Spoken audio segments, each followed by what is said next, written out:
2019 में जब हम संसद में आए तो हमने देखा देश के प्रधानमंत्री पद पे आ रहे नरेंद्र मोदी जी ने सबसे पहले संविधान को ऐसे माथा झुका करके प्रणाम किया। वो दृश्य हमारे लिए और मैं समझता हूं मेरे सभी साथियों के लिए, हाथ में संविधान लेना भी ठीक है, लेकिन संविधान लहराना और संविधान की पूजा करना दोनों में अंतर है। हमने नरेंद्र मोदी जी को संविधान की पूजा करते हुए देखा है। इसलिए मैं बड़े ही विनम्रता से कहना चाहता हूं, राष्ट्रपति जी के अभिभाषण के बाद मैं जब दिल्ली के ही अपनी कुछ बातें करूंगा, दिल्ली के ही सौभाग्य को देखूंगा, कोई द्वारका एक्सप्रेस पे जाकर के गाड़ी चलाता होगा तब उसको समझ में आता होगा कि सरकार क्या होती है और कैसे लोगों का काम होता है। NH-24 पे जाते होंगे, आज दिल्ली मेरठ तक चली गई है अध्यक्ष जी। आज लोग दिल्ली में मेरठ से काम करने आते हैं और 35 से 40 मिनट में पहुंचते हैं, तब हम सबको गर्व होना चाहिए। हमें गर्व क्यों नहीं होना चाहिए जब हमें पता चलता है कि देश के 4 करोड़ 22 लाख बेघर को पहली बार घर मिल गया।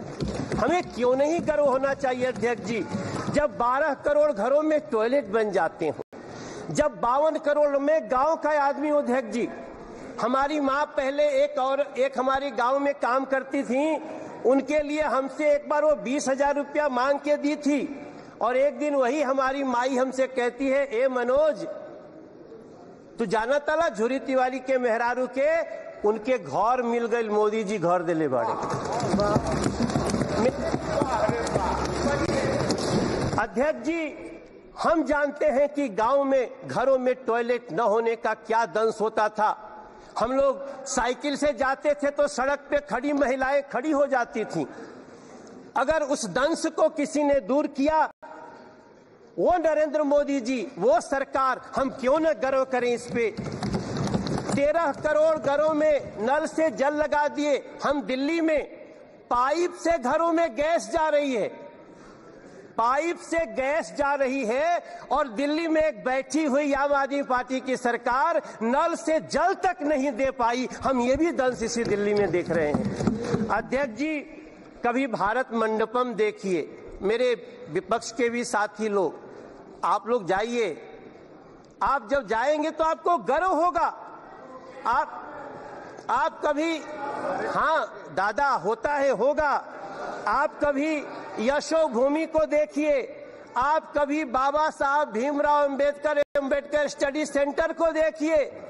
इसी दिल्ली में जिस बाबा साहब भीमराव अंबेडकर को अंतिम क्रिया के लिए 1 कट्ठा जमीन नहीं दिया गया, बुरा मत मानना, नाराज मत होना, उसी दिल्ली के हृदय में नरेंद्र मोदी जी ने 5 एकड़ में बाबा साहब का स्टडी सेंटर बना के दिया है। ये होता है सम्मान संविधान के प्रति और संविधान के बनाने वालों के प्रति। मुझे बहुत वेदना के साथ टीएमसी के एक हमारे सांसद, मेरे प्रिय साथी, आज आपने एक्ट्रेस के नाम पे क्या दिया? क्या एक महिला को आप देखो, बुरा मत मानना, हाथ जोड़ के आपको ये बात, इस तरह से महिलाओं का अपमान नहीं करना चाहिए। कल्याण दादा, नहीं, हम नहीं करना चाहिए। मैं आपसे प्रार्थना करता हूं, आप कोई एक्ट्रेस को सिर्फ देखने वाली वस्तु महिलाओं को न समझा जाए, हम आपसे प्रार्थना करते हैं। हमें गर्व इस बात का होना चाहिए। अध्यक्ष जी, माफी चाहता हूं। अध्यक्ष जी, मैं खत्म करूंगा। मुझे गर्व तब होना चाहिए जब इस दिल्ली में, अब इस देश में, नहीं, हम गुमराह नहीं कर रहे हैं। अगर आप दादा, कोई बात नहीं दादा, अब इस देश में दादा ऐसा नहीं करना चाहिए। देश के 70 साल के बुजुर्गों को अब वृद्धाश्रम भेजने की आवश्यकता नहीं। खत्म करना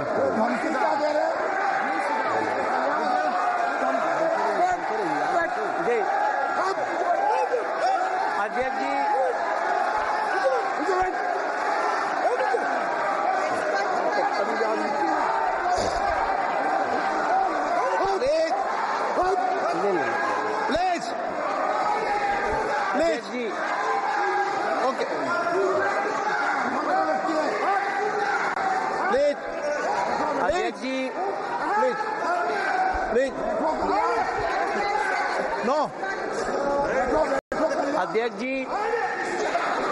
अध्यक्ष जी, हमको गर्व होता है वंदे भारत जैसी ट्रेन में बैठकर। हमको गर्व होता है जब 70 साल के बुजुर्ग को अब किसी वृद्धाश्रम भेजने की जरूरत नहीं पड़ेगी, हम उसका इलाज कराने के लिए मोदी सरकार खड़ी रहेगी। हमें तब गर्व होता है अध्यक्ष जी। हमें गर्व होना चाहिए जब भ्रष्टाचारियों पर नकेल हो। इसलिए मैं प्रार्थना करता हूं अपने सभी साथियों से कि हो सके तो, हाँ गाना तो गाते हैं दादा, हम आप सभी से प्रार्थना करते। अब आज जब यहाँ से हम निकलते हैं तो हमें अपने माँ के नाम से एक पेड़ लगाने का एक अभियान जो शुरू हुआ है उसमें साथ देना चाहिए। चलिए मिलकर के माँ के नाम से एक पेड़ लगाते हैं। दादा, माँ के नाम से आप भी लगाते हैं। कल्याण जी, माँ के नाम से एक पेड़ लगाइए।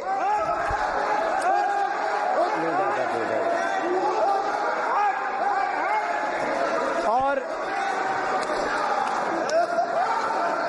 मैं अध्यक्ष जी, मैं एक लाइन के प्लीज नरेंद्र मोदी जी सरकार को प्लीज तीसरी बार अगर इस देश की जनता ने चुन के भेजा है,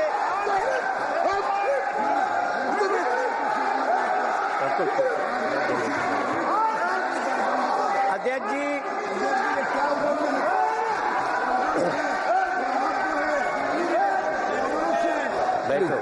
सुन जी, अध्यक्ष जी, प्लीज मैं दो पंक्ति के साथ अपनी वाणी को विराम देने जा रहा हूं।